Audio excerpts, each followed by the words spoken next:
India, even these two categories of soil we are using for cultivating crops. How? Red soil, please note, responds very well to fertilizers and minerals. You can write it down.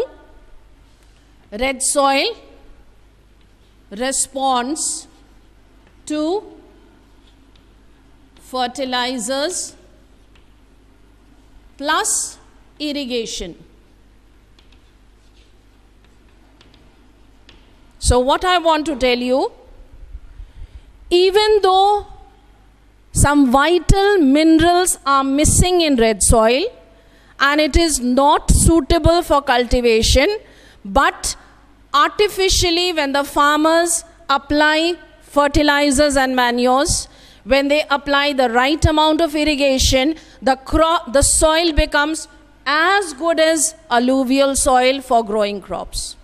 That is why this is also very helpful. And the last variety, laterite soil. Write down the other name of laterite soil. It is named as leached soil. Leaching is the process by which this soil comes into formation, and the source of this soil is laterite rocks. Now, due to heavy erosion, important minerals are removed from the soil, then we get laterite soil. That is why this soil is also infertile. But even then, it is very good for certain crops. Now, there are very few crops, so you note down the names. You have to remember all the 5 names, starting with tea, coffee, rubber, cashew nut, and one more name, tapioca. Just these 5 crops, you need to learn the names. They are easily cultivated in laterite soil, even though it is infertile. So we are still using it and it is still helpful for the Indian farmers. So I have focused on the most important features. Now, out of these two, which one is the better? Obviously, red soil is the better. Why? Because it responds to fertilizers and irrigation. Now the question arises, if we add fertilizers and irrigation to laterite, will it not become fertile? And the answer is no.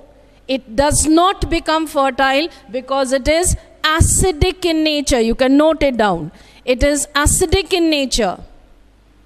That is why it neutralizes the fertilizers. So these were the important features which I have highlighted, which you should be remembering. Otherwise, all other points are important for these soils. Now, the first soil.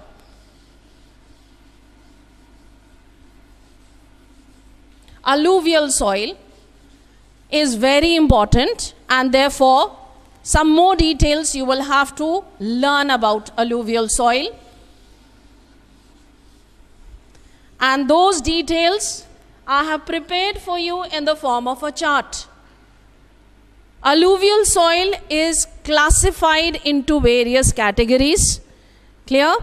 And the categories, I have prepared a chart for you.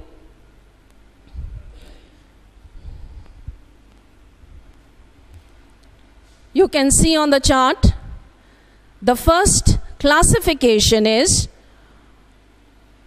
on the basis of age. Is it visible?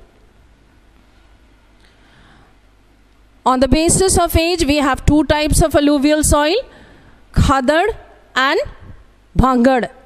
These are the Indian names. In English, we call them new alluvium and old alluvium. And I have written down the differences for you. New alluvium, because it is a fresh deposit, is